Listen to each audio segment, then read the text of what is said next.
नमस्कार दोस्तों, मैं आशा करता हूँ कि आप लोग सब अच्छे हैं। Contemporary issues in international relations की ये सीरीज़ में आपका दोबारा से स्वागत है।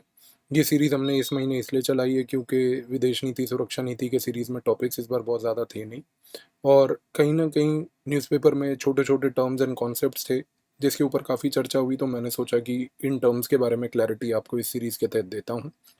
The best way to make the most out of this series is कि आप इन कॉन्सेप्ट्स को बस ध्यान से सुनिए। There is no need to make notes, कोई नोट्स बनाने की ज़रूरत नहीं है। आराम से सिर्फ सुनिए कॉन्सेप्ट को, समझिए छोटे-छोटे वीडियोज़ एंड दिमाग में कॉन्सेप्ट्स को समा लीजिए। आज का टॉपिक ऑफ डिस्कशन है दोस्तों, इंडिया की यूक्रेन पॉलिसी एंड उसके इम्प्लीकेशंस। तो जैसा कि हम लोग जानते हैं कि फरवरी से यूक्रेन में एक क्राइसिस चल रहा है। क्राइसिस ये है कि कहीं ना कहीं रशिया का तरफ से एक इन्वेजन हुआ। रशिया ने इन्वेजन यूक्रेन में इस कारण से किया क्योंकि यूक्रेन एक तरीके से फ्लर्ट कर रहा था, हम कहेंगे यूरोपियन यूनियन से और साथ में अमेरिका से। अमेरिका बार बार जो है यूक्रेन को यूज़ करता है रशिया को प्रोवोक करने के लिए। यूक्रेन को हिस्टोरिकली भी उसने कई बार प्रोवोक किया है, ये बोल के कि आइए हम आपको नाटो का मेंबरशिप दे देते हैं। साथ में कहीं न कहीं ईयू की कंट्रीज़ जो हैं उनको बोलता है कि भई यूरोपियन यूनियन में आप यूक्रेन को ले आइए। तो इन सब कारणों से रशिया नाखुश है।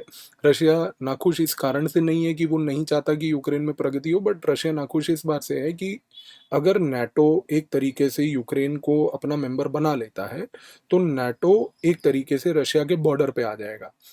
और रशिया के अगर वो एक तरीके से बॉर्डर पे आ जाएगा तो कहीं न कहीं वो यूक्रेन के तहत रहते हुए वहाँ से नाटो जो है रशिया में इंटरफेयर करेगा, और ये चीज़ रशिया को पसंद नहीं है, नंबर 1। नंबर 2, एक तरीके से जब कोल्ड वॉर खत्म हुआ था तो यू रशिया के बीच में और यूएस के बीच में आपसी में भी एक एग्रीमेंट ये हुआ था कि कहीं न कहीं जो नाटो है, वो एक तरीके से एक्सपेंशनिज़्म नहीं करेगा और यूरोप में नई-नई कंट्रियों को मेंबर नहीं बनाएगा।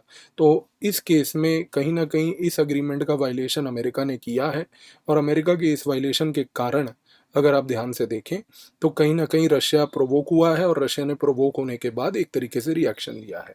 अब ये जो पूरा एक यूक्रेन का हम लोग कॉन्सेप्ट देख रहे हैं अनफोल्ड होते हुए, इस पूरे प्रोसेस में इंडिया का क्या स्टैंड है? तो देखिए, इंडिया ने हमेशा क्या बोला है कि भई हम न्यूट्रल हैं। सबसे पहली चीज़ जानने की कोशिश कीजिए कि यूएन सिक्योरिटी काउंसिल के रेज़ोल्यूशंस हों या यूएन जनरल असेंबली के रेज़ोल्यूशंस हों, India has remained neutral for a very simple reason. India says कि देखो भई, पहली बात तो ये यूरोप का मसला है, और अगर यूरोप का मसला है तो भई let the Europeans handle it.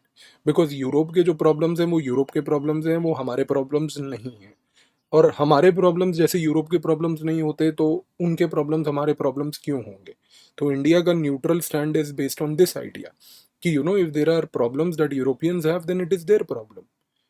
Just because if Asia today has problems and Europeans say कि भाई Asian problems are not our problem, same way the Asian countries are today of the same opinion कि boss, there is a problem happening in Europe, it's your problem, you tackle it. So that explains number one the neutrality that we have adopted. Number two, India ने हाँ ये बात ज़रूर बोली है दोस्तों कि किसी भी कॉन्फ्लिक्ट में इस तरीके के बातचीत से ही मसले को हल करना है, तो dialogue and diplomacy have to be the key deciding principles. India ने ये बात बोली है रशिया को कि देखिए, आपको टेरिटोरियल इंटेग्रिटी को अपहोल्ड करना है, आप एक रिस्पॉन्सिबल पावर हैं, तो आप एक तरीके से टेरिटोरियल एक्सपेंशनिज्म मत कीजिए। इसी कारण से इंडिया ने ये पोजीशन अपना लिया है कि भाई डी एस्केलेट कीजिए, सोवरेनिटी और टेरिटोरियल इंटेग्रिटी को रिगार्ड कीजिए और बैठकर चर्चा कीजिए, क्योंकि देखिए हर मसले का हल बातचीत से हो सकता है।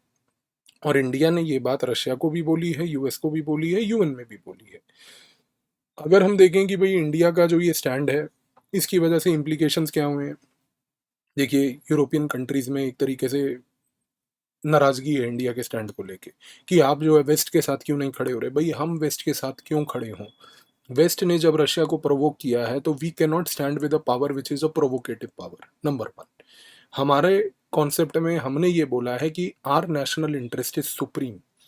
हम लोगों ने अपनी पॉलिसी में दोस्तों यूक्रेन की, हमने कोई रशिया की तरफ टिल्ट नहीं किया है। ये एक गलत नैरेटिव फैलाया जा रहा है सोसाइटी में कि India is siding with Russia. No, we are not siding with Russia, we are not siding with America also. We are only stating that based on national interest and based on the principle of strategic autonomy, where we have the freedom to decide कि हमें क्या decision लेना है, हमने सिर्फ ये बात बोली है कि ये आपके आपसी मसले हैं, इनको आप खुद सुलझाइए डायलॉग से, डी एस्केलेट करके टेरिटोरियल सोवरेनिटी इंटेग्रिटी को अपहोल्ड कीजिए, बस। इसमें अगर ये पॉइंट्स बोलने के बाद अगर आप बोल रहे हैं कि भाई इंडिया रशिया की तरफ टिल्टेड है, तो in de-escalation, sovereignty, integrity, dialogue, diplomacy में रशिया तो वर्ड ही नहीं है। मेंटेनेंस ऑफ न्यूट्रलिटी में रशिया वर्ड ही नहीं है। अगर हम बोलते कि भाई टिल्ट टूवर्ड सोवियत या टिल्ट टूवर्ड रशिया, तब तो आप बोलते कि भाई हम लोगों का न्यूट्रल स्टैंड नहीं है। अगर आप हम बोलते कि भाई we support Russia in the invasion, तब आप बोलते कि भाई न्यूट्रल स्टैंड नहीं है। हमारा न्यूट्रल स्टैंड है भाई। तो आप इंडिया को क्रिटिसाइज नहीं कर सकते। इंडिया ने आज की डेट में एक चीज क्लियर कर दी है दोस्तों, हमारे लिए यूएस उतना ही महत्वपूर्ण है जितना रशिया है। हमारे स्पेशल एंड प्रिविलेज टाइज अगर रशिया के साथ हैं, तो हमारे special and privilege ties US के साथ भी हैं।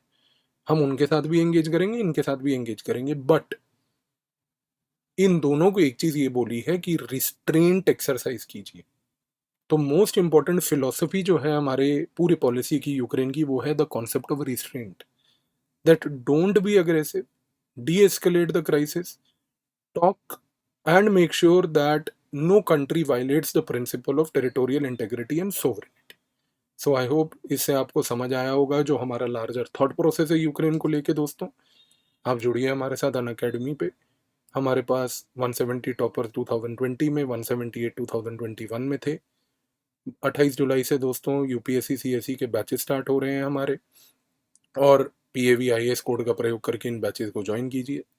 दोस्तों 29 जुलाई तक जीएस और ऑप्शनल की सब्सक्रिप्शन पे प्लस और आइकॉनिक में आपको 20% डिस्काउंट मिल रहा है। PAVIAS कोड प्रयोग करके तुरंत इस 20% डिस्काउंट ऑफर का आप लाभ लीजिए। 20% ऑफ के साथ साथ अगर 1 ईयर का सब्सक्रिप्शन आप लेते हैं, तो आपको कहीं ना कहीं 29 जुलाई तक 20 प्रिंटेड बुकलेट्स भी अन अकेडमी के जो नोट्स हैं वो भी मिलेंगे दोस्तों। CSE assure 2 years and above की सब्सक्रिप्शन पे मिलेगा, और PAVIAS कोड का प्रयोग करेंगे तो आपको ये लाभ मिलेगा। कोई ईएमआई की ज़रूरत पड़े तो इस नंबर पे कॉल कीजिए। इस नंबर पे कॉल करके हमारे एजेंट्स आपकी सहायता करेंगे दोस्तों। ऑप्शनल्स अभी चल रहे हैं अन अकेडमी पे, इन सारे ऑप्शनल्स पे भी 20% ऑफ है। PAVIAS कोड का प्रयोग कीजिए दोस्तों, 20% ऑफ आपको मिल जाएगा। तुरंत इसका प्रयोग करके इस ऑफर का प्राप्त कीजिए।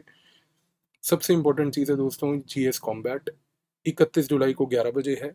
इसका लिंक डिस्क्रिप्शन बॉक्स में वीडियो में मैंने दिया है। इसके लिए एनरोल कीजिए PAVIAS कोड का प्रयोग करके। इस टेस्ट में 50 क्वेश्चन 60 मिनट में करने होते हैं। ये आपकी प्रीलिम्स के लिए बहुत महत्वपूर्ण टेस्ट है। सारे टॉप एजुकेटर्स इसमें क्वेश्चन बनाते हैं, जरूर कीजिए इसको। अभी डाउट सॉल्विंग के लिए स्पेशल क्लासेस भी चल रही हैं, और लेजेंड विजडम सीरीज चल रही है जिसमें मैंने भी एक लेक्चर लिया है हैबिट्स पे, और बाकी टीचर भी ले रहे हैं। तो आप जुड़िए अन अकेडमी से। Thank you.